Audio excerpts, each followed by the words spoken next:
Mesdames, Messieurs, bonsoir et bienvenue à tous. À la une de ce journal, regain d'insécurité dans le Noun.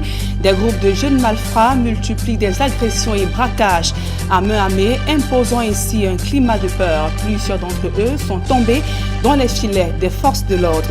Pluie d'hommage pour Simon Achidi Achou. Des sénateurs camerounais saluent le courage d'un homme exemplaire qui aura marqué son temps. Sa levée du corps a eu lieu ce jour du côté de Yaoundé. Voilà pour le sommaire.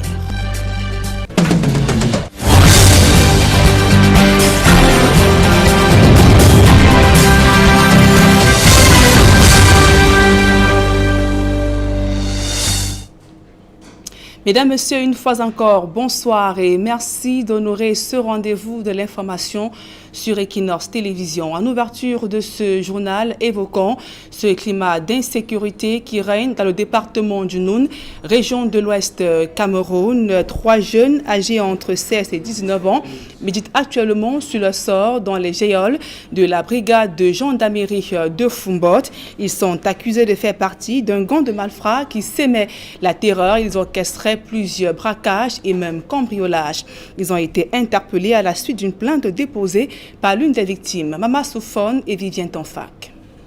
La brigade de gendarmerie de Foumbot vient de mettre le grappin sur ces 3 individus. Le trio de jeunes, âgés entre 16 et 19 ans, est soupçonné d'avoir arraché le sommeil à une partie des habitants de cette ville du département du Noun. Il s'agit de l'arrestation d'un groupe de gangs qui sémait la terreur au quartier Ngwongo. En effet, suite à une plainte déposée dans mes services, il y a de cela 2 semaines, où une demoiselle est venue dénoncer un vol aggravé que les hors-la-loi ont perpétré dans sa maison. Parmi les objets volés chez cette plaignante, un téléphone portable qui mettra les hommes du commandant Zen sur la bonne piste. Et nous avons, n'est-ce pas, à travers nos investigations, exploité ce téléphone. Et les résultats nous ont conduit tout droitement vers le chef de gang, un jeune garçon repris de justice de 19 ans. Ah bah c'est celui qui a le téléphone. Tu as trouvé ça où vous le vendez ça à 20 000? Nous sommes pas sur la maison, nous avons pensé vendre ça.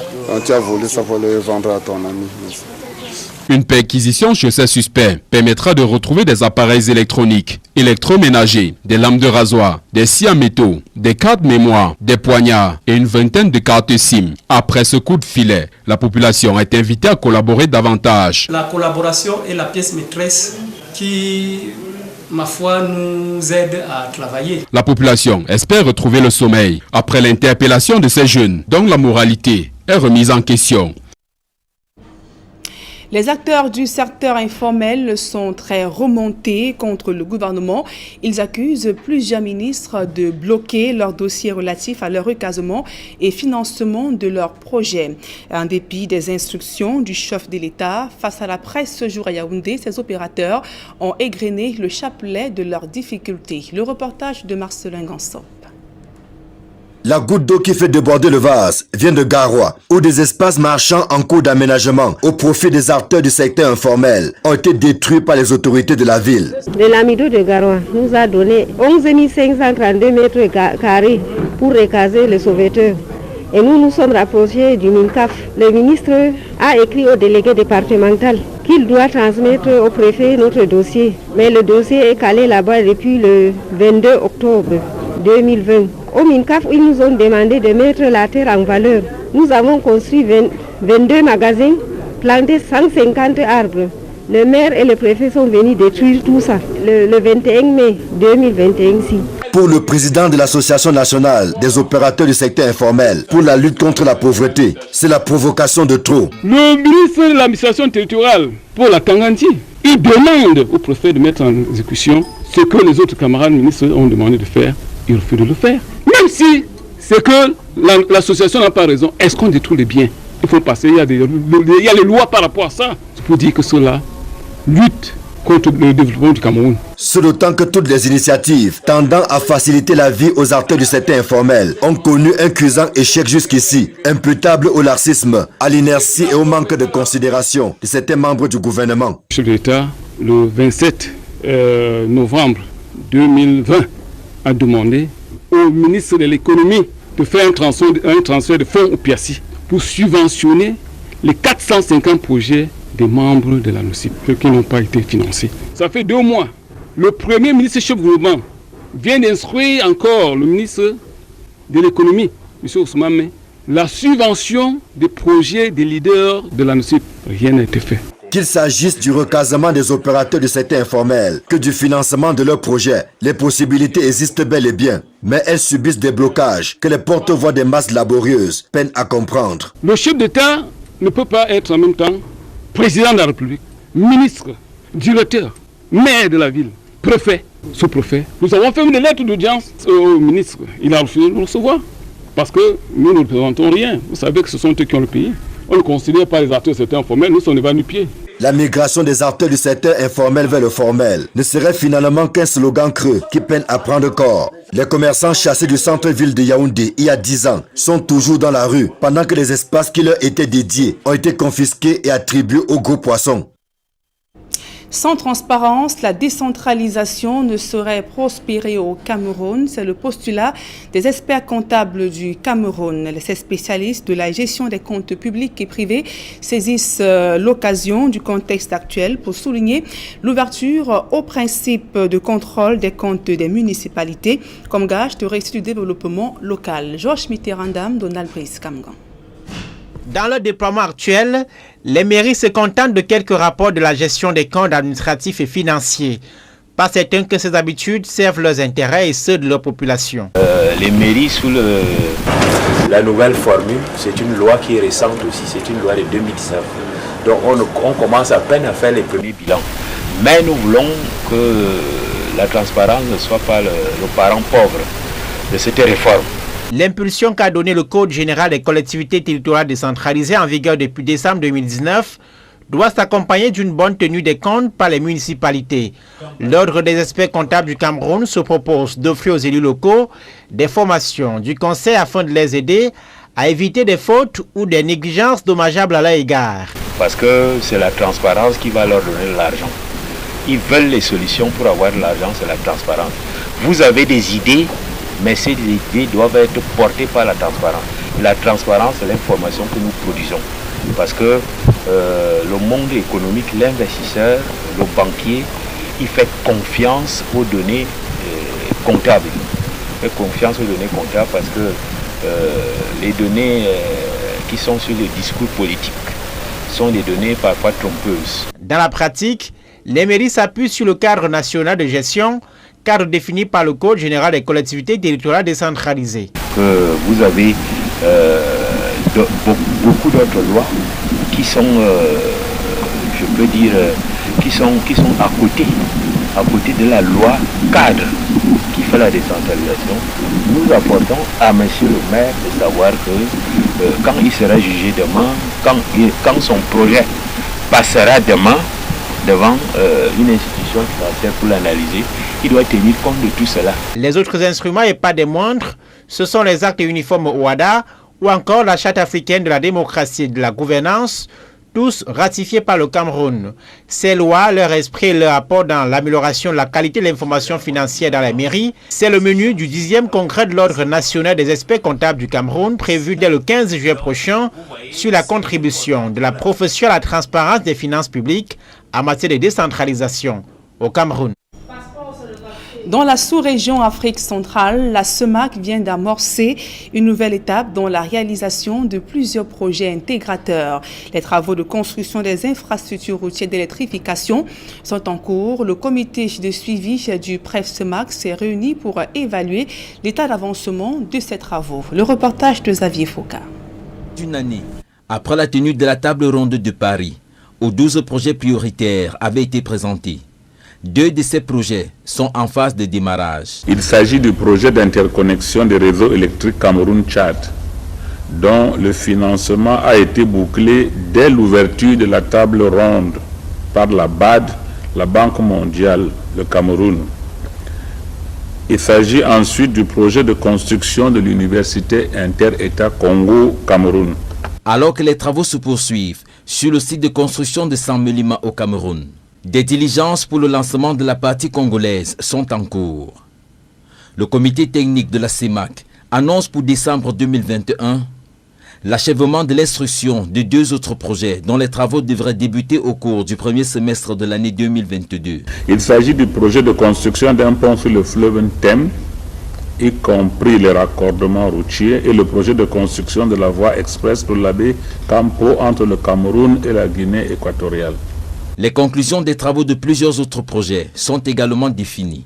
Il s'agit de la construction des tronçons manquants de la route Ndindi-Dolissi du corridor Libreville-Brazzaville, de la construction du corridor Brazzaville-Ouesso-Bangui-N'Djamena entre le Congo, la République centrafricaine et le Tchad, et de l'aménagement hydroélectrique de Cholet et des lignes électriques associées entre le Cameroun, le Congo, le Gabon et la République centrafricaine. Ces avancées ont été présentées lors de la 3e session du comité technique de suivi des projets intégrateurs de la CEMAC. Et comment concilier la production agricole et la nécessité de préserver les forêts? Le sujet est au cœur d'un atelier qui regroupe à la fois ces producteurs, de même que les agro-industries et la société civile.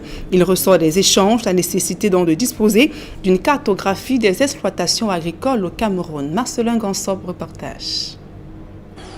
Selon une enquête de Global Forest Watch, le Cameroun a perdu environ 1 million d'hectares de couverture forestière entre 2001 et 2019, ce qui équivaut à une diminution de 4,2% de la couverture forestière depuis 2000. Avec l'urbanisation galopante et la déforestation liée à l'agriculture, il est à craindre le pire. Bien que les espaces ouverts soient faibles, de l'ordre de 1 hectare à demi-hectare par an, lorsque l'on multiplie, ça fait quand même beaucoup. Et également, on note depuis un certain temps les velléités de conversion des forêts autrefois classées du domaine forestier permanent en domaine agricole pour les grosses agro-industries.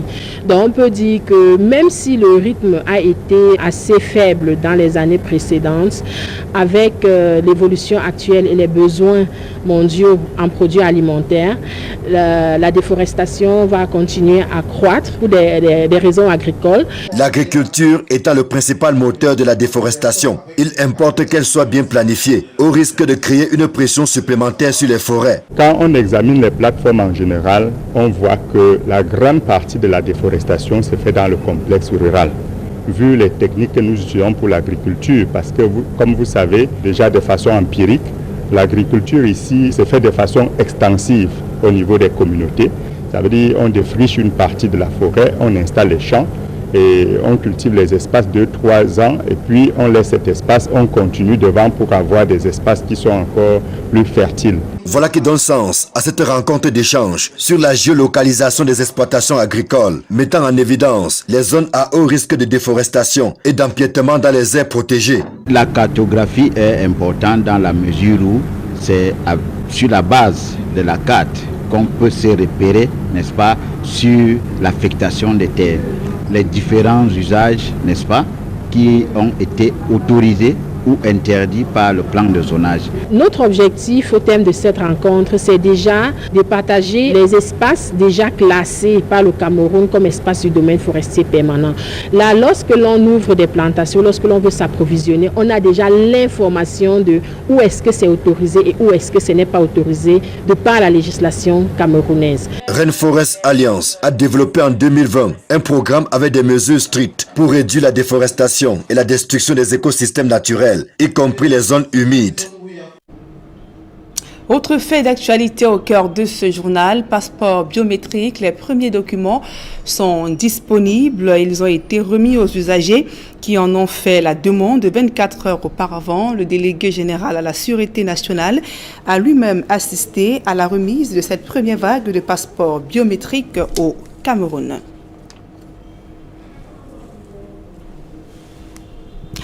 À présent, les hommages du Sénat camerounais à Simon Achidi Achou. Les parlementaires saluent le parcours d'un homme exemplaire qui aura marqué son temps et de même qui s'est illustré dans la marche démocratique au Cameroun. La levée du corps de l'ex-premier ministre camerounais a eu lieu ce jour à la morgue de l'hôpital général de Yaoundé. Le compte rendu de Gizogo.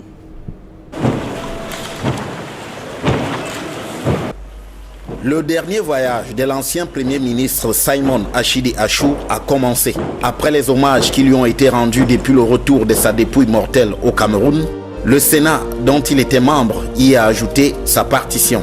C'est le président de la Chambre haute du Parlement, Marcel Nyat Djifendi, qui s'est chargé de délivrer l'éloge funèbre. De prime abord, il a rappelé que Simon Achidi Achou aura marqué son époque.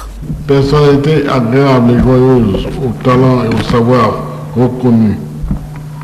Le Premier ministre Simon Achidi Achou a marqué de son empreinte plusieurs entrées, ici rassemblées de différentes manières. S'attardant sur son rôle en tant que Premier ministre dans les années de braise, le président du Sénat a souligné son action pour un retour à la normale. Notre garde de lui, d'un chef de gouvernement courageux qui, dans un contexte difficile, a su mener des réformes courageuses et ramener la paix. Dans la même veine, il a ajouté que Simon Achidi Achou s'était illustré comme un militant majeur du RDPC, le parti au pouvoir. Certains se souviennent de lui comme un homme politique audacieux qui a suscité une admiration sincère et durable au sein de la classe politique, au point où son nom et son lauréat ont été liés à cette formule restée célèbre. Politique d'Angadi, Au fond, a conclu Marcel Nyat Djifendi, l'ancien Premier ministre Simon Achidi Achou se sera affirmé comme un démocrate bon teint. Tous, de façon unanime, le décrivent comme un homme de conviction pour qui la démocratie était une valeur absolue et le combat politique et ses joutes électorales un art de vivre.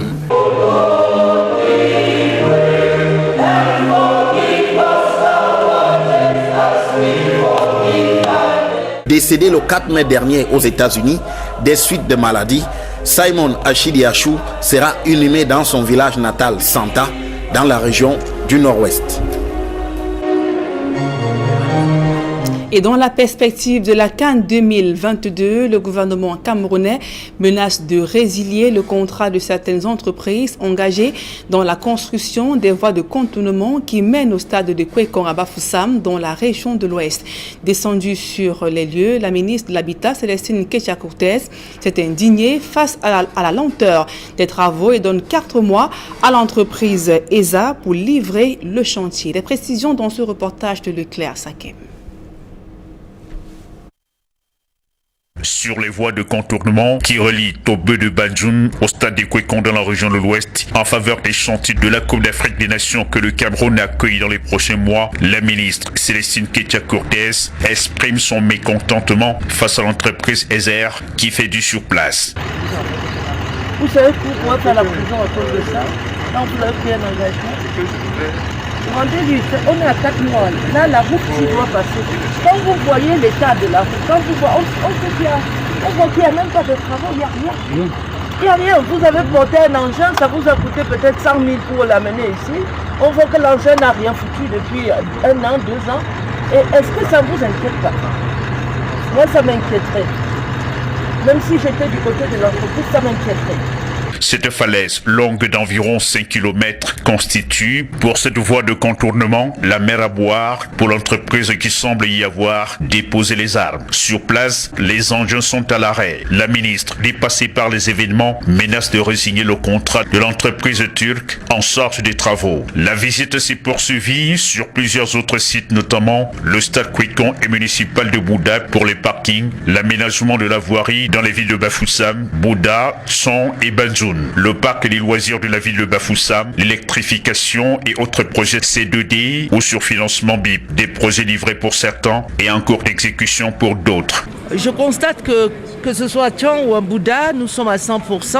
Quelques petites inquiétudes par rapport à la belle voie de contournement qui viendra désengorger Bafoussam en partant de Tobeu pour Kwekong. Mais je pense que nous allons pouvoir, dès cette semaine, adresser cette question. Et donc, pour que d'ici à la fin du mois de novembre, toutes les voies soient achevées dans la région de l'Ouest. Au-delà de la CAN, les populations de la région de l'Ouest ont pour vœu de voir l'ensemble de ces chantiers livrés afin de faciliter la mobilité humaine, la circulation des biens ainsi que la réduction de l'insécurité. Et voilà qui nous conduit sur le chemin de la CAN 2022 au Cameroun. Et ce soir, au journal de 20h, nous parlons justement de la tournée de l'équipe du Front de Libération Nationale en Asie, dans les pays socialistes. Les footballeurs algériens, déserteurs du championnat français, avaient rencontré de grands dirigeants tels que Mao Tse-tung et bien d'autres. Jean-Paul Chouniat, reportage. Ce programme vous est offert par Kadibir.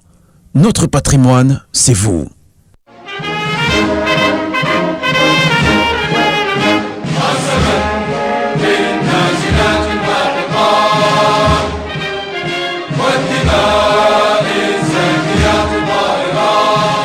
On ne savait pas si on devait continuer à jouer ou bien prendre les armes.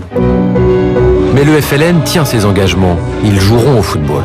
Une fois les déserteurs de footballeurs professionnels algériens installés confortablement à Tunis, sous les bons auspices du président Habib Bourguiba et des combattants du Front de Libération Nationale, l'équipe du coach Mohamed Boumzrak et Mokhtar Harebi engage des séances d'entraînement pour une mise au point physique en vue d'une longue tournée internationale.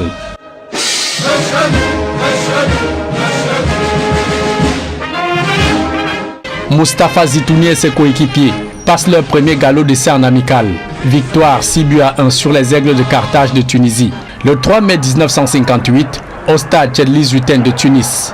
Un test grand format en prélude à leur premier match officiel, 6 jours plus tard, contre les Lions de l'Atlas du Maroc.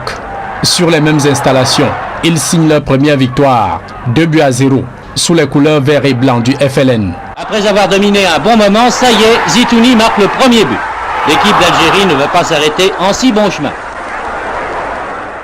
L'équipe défensivement en difficulté, l'attaquant de l'AS Monaco, Kadour Bekloufi, se reconvertit au poste de défenseur, appuyé par Kaldi Amadi, un autre défenseur algérien résidant en Tunisie, qui entre-temps a rejoint le groupe.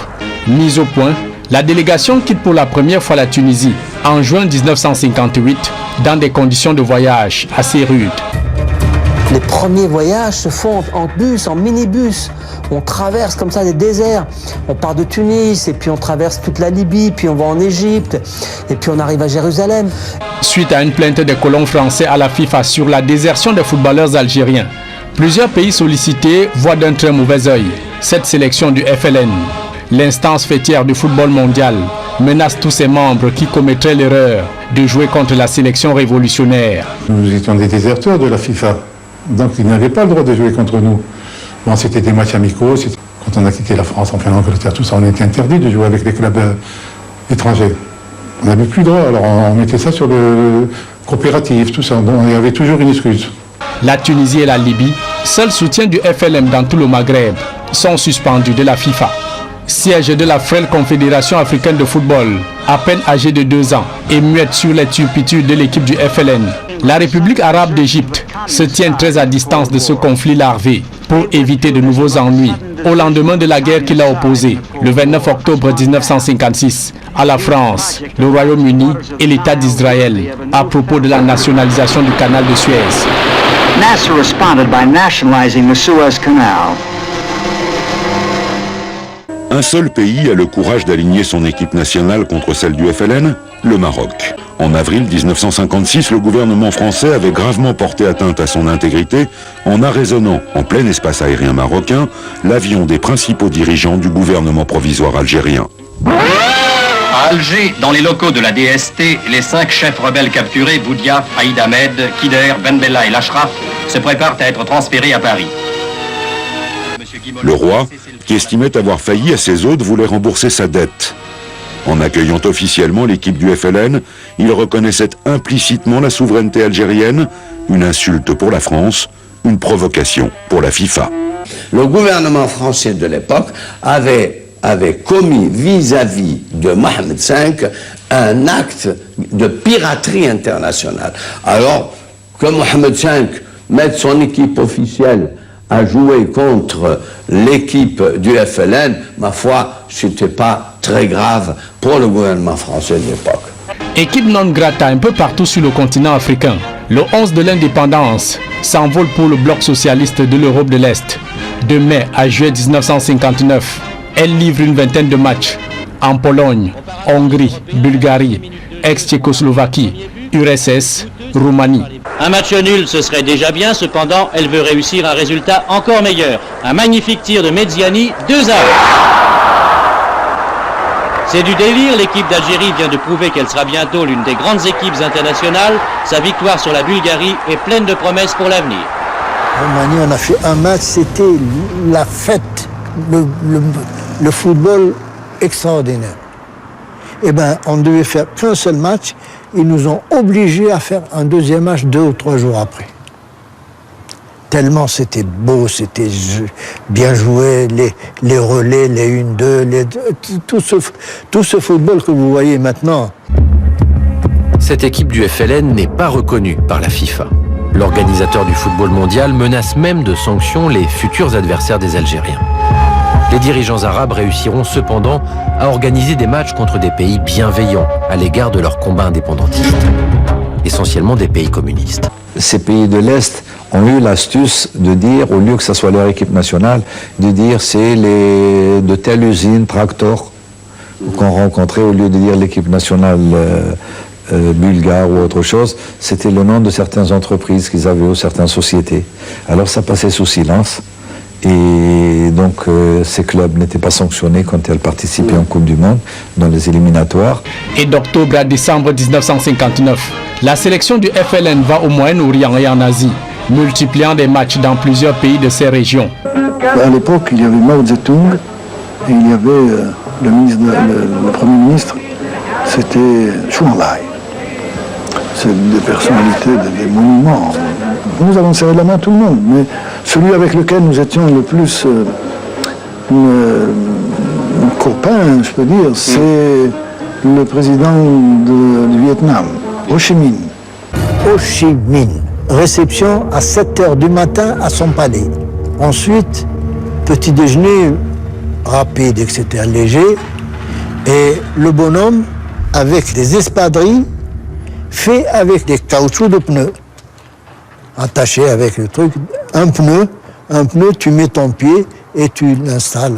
C'est incroyable, c'est pas possible. Ho Chi Minh. Et son ministre des Affaires étrangères, Pham Van Long. On les avait battus à l'époque 7-0. Alors, au dîner, il nous dit nous avons battu la France, vous nous avez battus, donc vous battrez la France. C'est diplomatique. En pleine guerre froide, autant de manifestations sportives traversent péniblement le rideau de fer divisant le monde. Aucun club, ni sélection du bloc capitaliste de l'Ouest, croise le 11 de l'indépendance du Front de Libération Nationale. Même au sein du mouvement des non-alignés fondé en 1961 et censé briller par leur neutralité, seuls 12 pays membres voteront d'ailleurs pour l'indépendance de l'Algérie à l'Assemblée générale des Nations unies de 1958. Dans son livre intitulé « Dribbleur de l'indépendance, incroyable histoire de l'équipe de football du FLN algérien », le journaliste Michel Naïd Chalal raconte que de tout son périple, le 11 d'indépendance avait livré en 4 ans 83 matchs pour 57 victoires, 14 nuls, 12 défaites, 349 buts marqués, 119 encaissés, grâce au sens patriotique des joueurs qui avaient courageusement quitté la France pour donner une âme à un pays, l'Algérie. Avec les armes qui sont les leurs, c'est-à-dire leurs pieds, leurs jambes et un ballon de football, ils parviennent à un résultat incroyable. D'ailleurs, le président du GPRA, le gouvernement provisoire de la République algérienne, Farhat Abbas, dit vous avez, à tous ces joueurs, cette équipe de football du FLN, vous avez fait gagner 10 ans à la cause de l'Algérien. Et le 29 juin 1962, après l'accès de l'Algérie à la souveraineté internationale, le 11 d'indépendance livra son dernier match en 1970 devant 20 000 spectateurs au stade d'Alger. Vivants ou morts, tous les joueurs de l'équipe du FLN et son staff furent déclarés héros de l'indépendance de l'Algérie. Les joueurs du FLN apprennent enfin l'immense nouvelle. Le 5 juillet 1962, l'Algérie acquiert son indépendance. Les hommes qui ont composé l'équipe du FLN sont eux aussi salués pour leur engagement. Ce programme vous a été offert par Kadibir. Notre patrimoine, c'est vous. De l'information à caractère commercial à présent, Orange Cameroun, aux côtés des fidèles musulmans, notamment les plus démunis, à travers chaque paiement effectué via Orange Money, un pourcentage est reversé à la cagnotte caritative pour soutenir des familles en situation difficile. Reportage. Ramadan est synonyme de partage. Chaque année, Orange accompagne tous ses clients de confession musulmane durant ce mois de jeûne. Cette année, du 1er au 31 mai, pour chaque paiement effectué via Orange Money, au dièse 150 étoiles 47 dièse, dans tous nos points partenaires sur l'ensemble du territoire, nous avons reversé un pourcentage de 0,1 de la valeur du paiement fait dans une cagnotte à but caritatif. Elle servira à plusieurs œuvres sociales sans discrimination de région. Un montant de 15 millions a été collecté pour des dons dans les associations sélectionnées.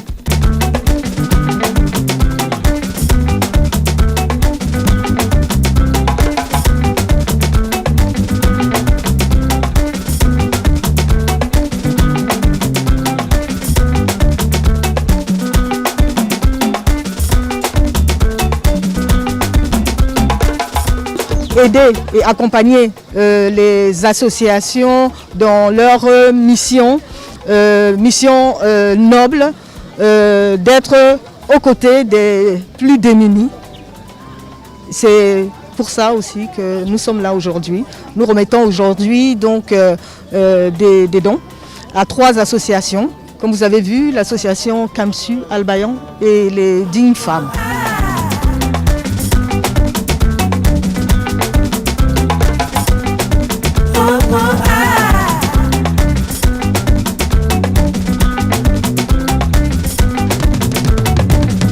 Nous sommes tellement contentes.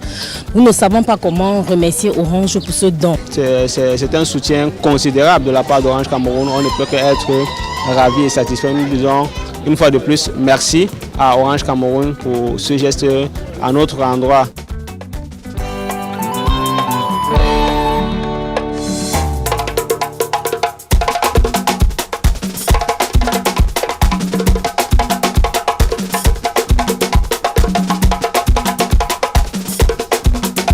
Vraiment, nous sommes très ravis.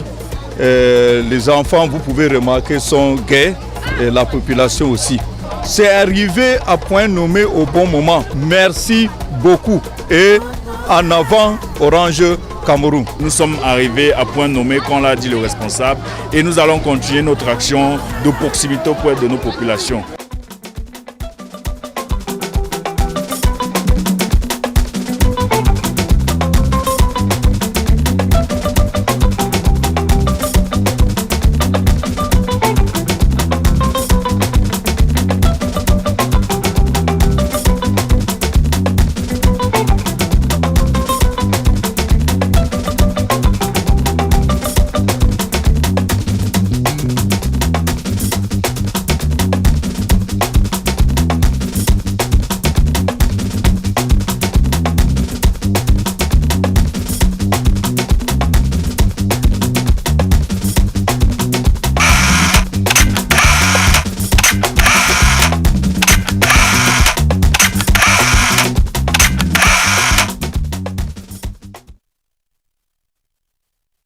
Mesdames et messieurs, merci pour votre aimable attention. Retrouvez dans un instant Duval Fangwa et ses invités sur le plateau d'Equinoxe Soir. Et Duval, vous revenez justement sur l'hommage rendu ce jour à Simon Achidi Achou au Sénat, de même que la disponibilité des premiers passeports biométriques au Cameroun. Duval. C'est bien cela l'essentiel du débrief pour cette deuxième partie d'Equinoxe ce soir. Merci Nadine Yambou pour cette autre édition du journal que vous venez de nous livrer. Excellente soirée et bon week-end madame. Bon week-end à vous Duval Fangwa. Madame, monsieur, dans quelques secondes, donc la deuxième partie d'Equinoxe ce soir, le débrief avec nos invités sur le plateau.